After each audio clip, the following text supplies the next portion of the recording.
Welcome to Carbon Literacy for Museums. This presentation will give you a brief introduction to the Carbon Literacy project and the development of the Carbon Literacy Toolkit for museums. My name's Alison Criddle and I'm Carbon Literacy Officer for Museum Development Northwest, working with Manchester Museum. I'm Jack Rhodes-Worden. I'm the Museums Coordinator for the Carbon Literacy project.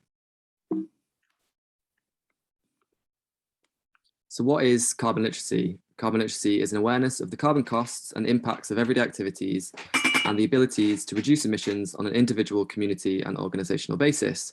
Carbon literacy is not a science lesson. It's designed to empower participants to take action and support action and create a low carbon culture in their workplaces and their communities and beyond. So for the carbon literacy training, participants must undertake a day of learning accredited by the Carbon Literacy project. Certification is the name of the game. At the end of the training, you'll pledge 2 significant actions to reduce carbon emissions. And these will be reviewed by the Carbon Literacy project at the end of your training. And ideally, these actions will take place in your workplace. One will be an individual action that you do yourself, and the other will be a group action, which you can do as part of a team. So the Carbon Literacy project is a large-scale educational programme that originated in Manchester. And so far, over 22,000 people have been trained, and they have pledged over 44,000 low-carbon actions. So with this infographic, you can really get a scale of the project and how much good work has been done. And by participating now, you're contributing to this culture shift, which will help to deliver on climate targets. So you might be asking yourself, why should museums act? Well, we in the development of the Carbon Literacy Toolkit have been asking other museums and organisations across the sector why this is important. And here are some of the things that we've been hearing. So museums will be impacted by climate change, for one. And museums also have a carbon footprint, they create emissions. And engaging in carbon literacy will help museums align with the value and missions of museums and the sector. Museums, we have a real responsibility there to their communities. They're also trusted within communities as well. Having this kind of learning helps us as organisations to keep up with change in legislation, to be engaged with funding requirements and opportunities to align values and missions. And ultimately, museums tell the biggest stories of our past, our present, and the possible futures that are to come. So this quote is from Esme Ward, Director of Manchester Museum. So tackling the climate crisis in our sector, she says, the climate and ecological crises call for collaborative working, collective action and cooperation both globally and locally. We are passionate about the role that museums can and should play in addressing the climate emergency. Carbon literacy enables us to take that action. So where are we at so far? The toolkit has been in development for the last few months.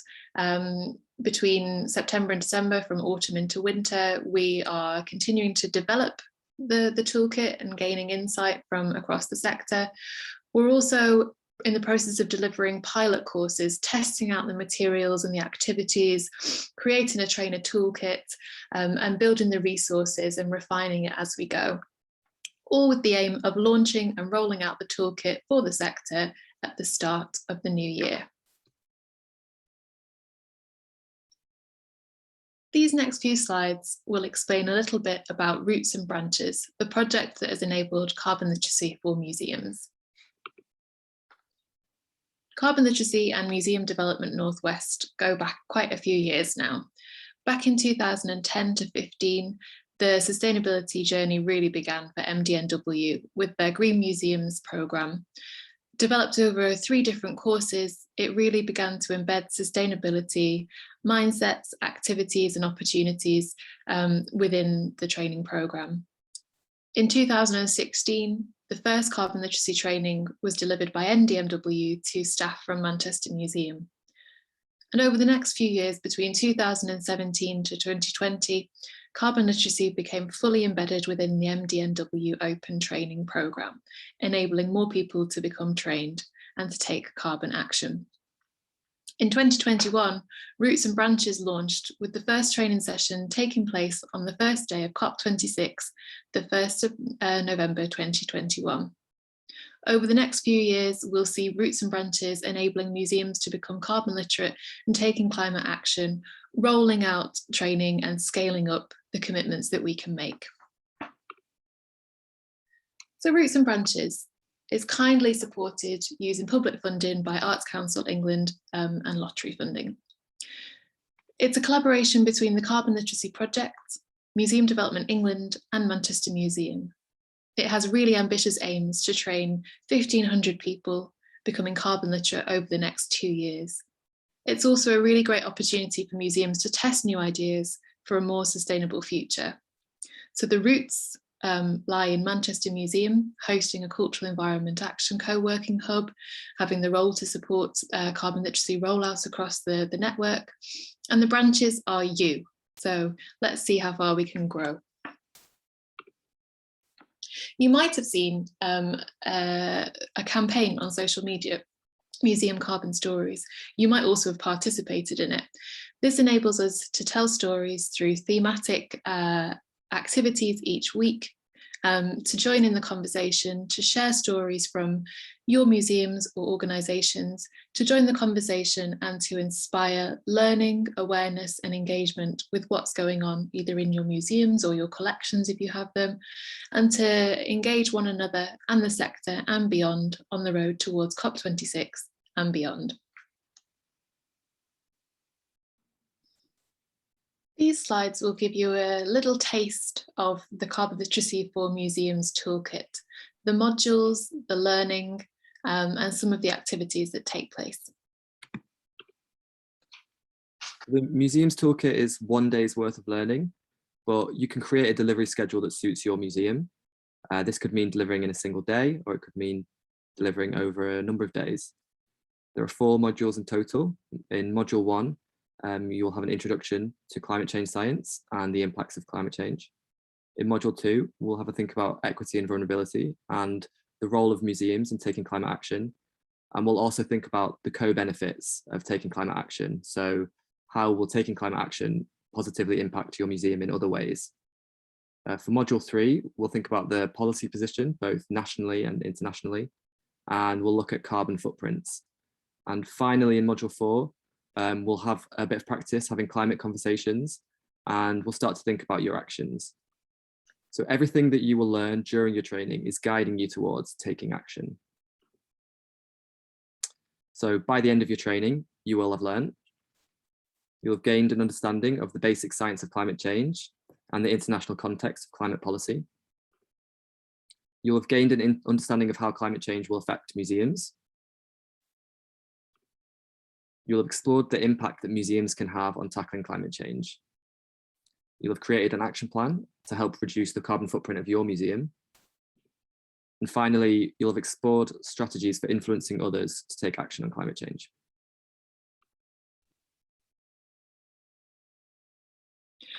So now it's time to think about the role of museums in tackling climate change and reducing emissions. So what are some of the ways in which climate change can impact museums?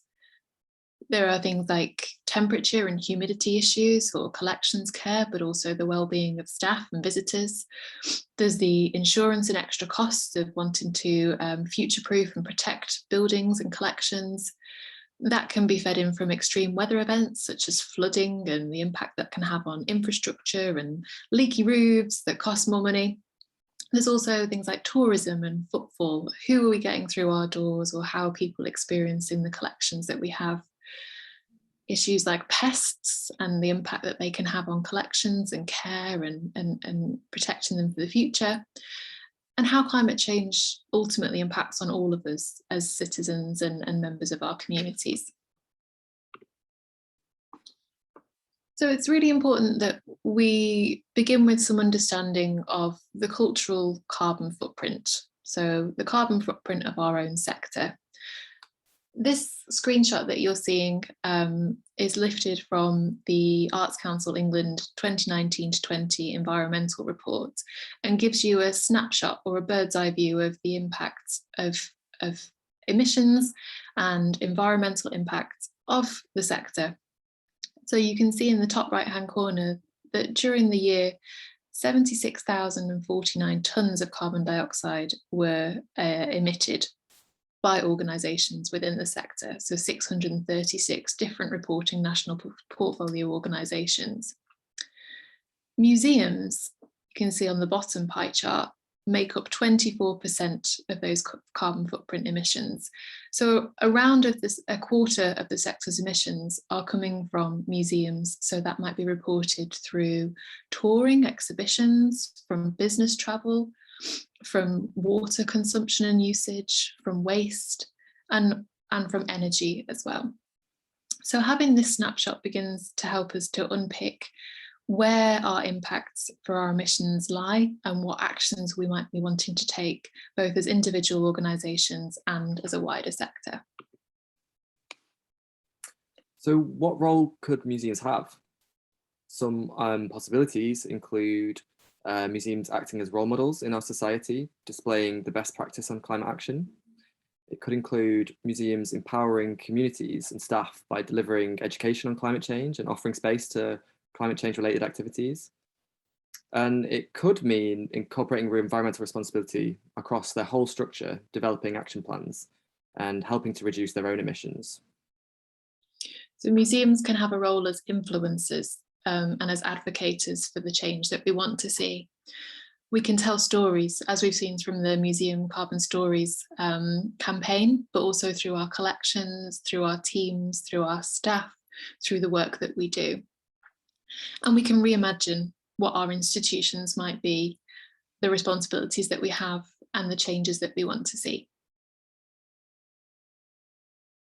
The Carbon Literacy for Museums Toolkit has been designed to offer a range of different activities to help engage participants so that we can work independently, with examples such as self-guided learning, to activities such as collaborative discussion and group work in live sessions. Here in the next few slides, we've highlighted a few activities from across the toolkit to share with you so that you can get a sense of some of the topics covered, the ways in which the toolkit is tailored specifically to our unique museum sector, and how we want to build in different case studies to help with our learning. One of the activities explores the spheres of influence. So who we can impact to take climate action and what our role is as museums and members of museums communities. I always like to think of it as imagining that we're a pebble being thrown into a river or a lake. And when it hits the surface of the water, it has that ripple effect. So this is essentially thinking about how far our ripples can go. So we'll think about this as a group. These are some of the people we could influence. So ranging from trustees and councillors to funders, to our families and our personal communities. And within the training, we explore this with case studies from across the sector. This activity really emphasises the scope of the influence that communities and museums can have. And it also really helps to guide you towards taking action within your sphere of influence. Following on from that, we start to envision what might a low carbon museum look like.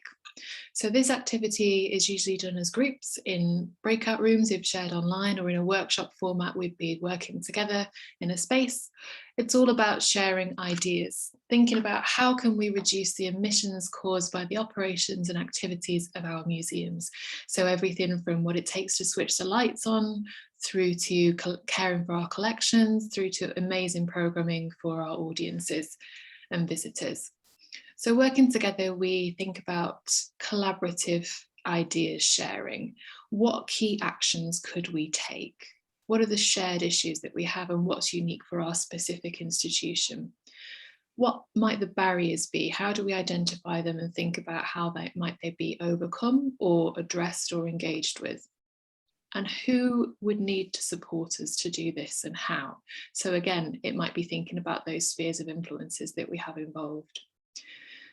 We'll explore this through 4 different themes. So envisioning what that low carbon museum might look like, we'll think about things like procurement, so everything that we procure or obtain in order to do the work that we do, whether it's computers and IT, to food and drink in catering or cafes, to collections care management technology, a whole range of different things that we have in order to do the work that we do.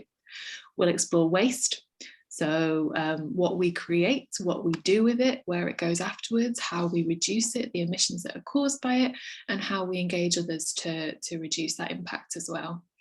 Energy, so whether it's the lighting in a gallery space or to control humidity or temperatures within a collections presentation, through to old or historic buildings, or how we're developing, if we're thinking about capital projects or new buildings, new technologies, how do we make those changes? Who do we need to engage with?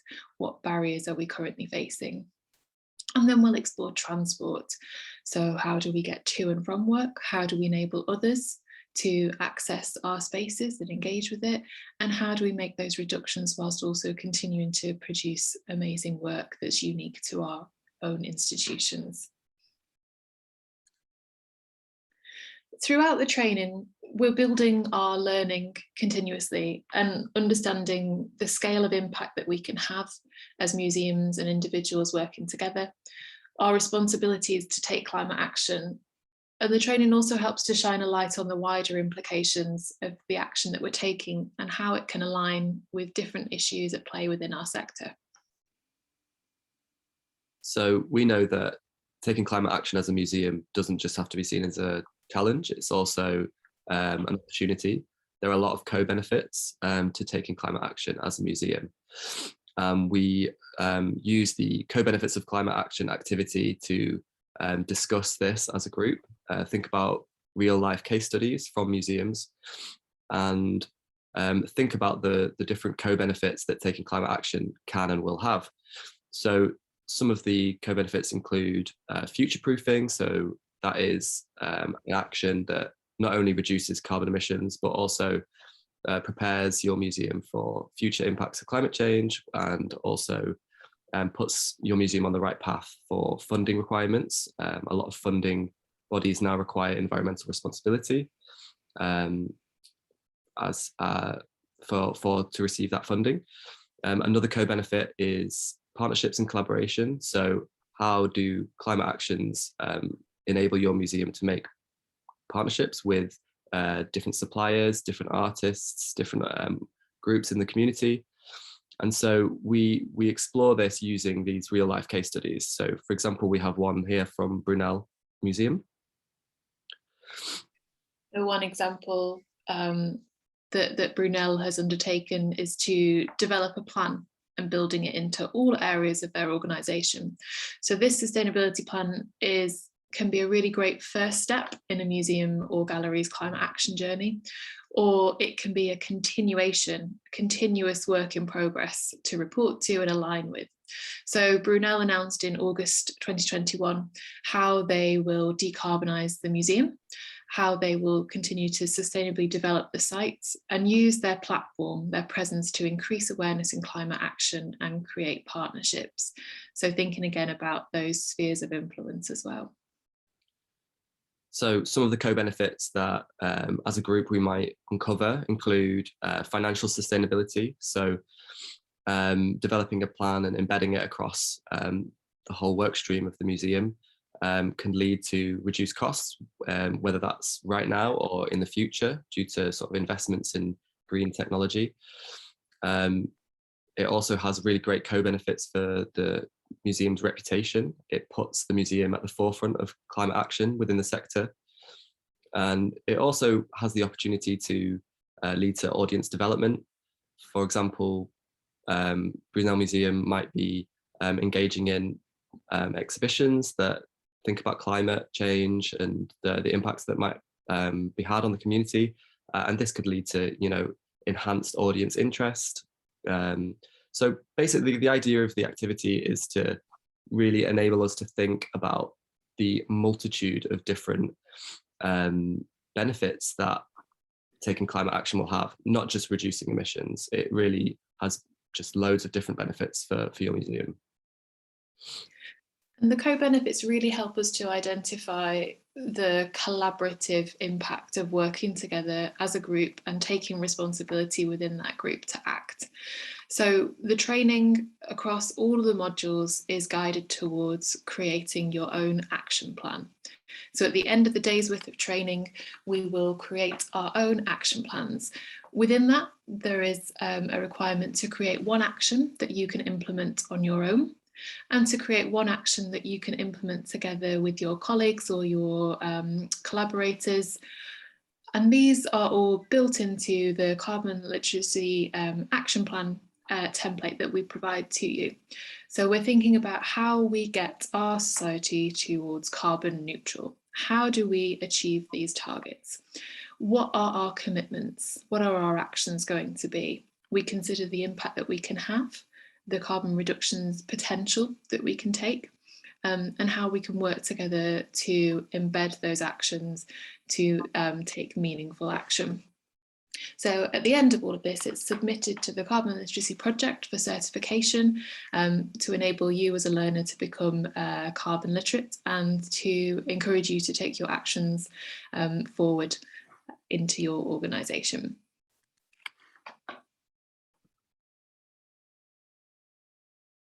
So hopefully this has given you a little bit of a sense of some of the learning, the content, how we work together to share our ambition and to take responsibility towards taking climate action and reducing carbon. So what's next in the timeline? We continue to develop the Carbon Literacy for Museums toolkit throughout the autumn, and there's a few pilot courses that are being run to help us to understand how everything is coming together and to make refinements so that we are ready to launch the toolkit and roll it out from January 2022. So there's some contact details on screen, so you can find out more about the Carbon Literacy Project and about the Roots and Branches project from Museum Development UK. And we're really looking forward to being able to share this with you and for you to take the training to support you to take climate action in your museums and beyond.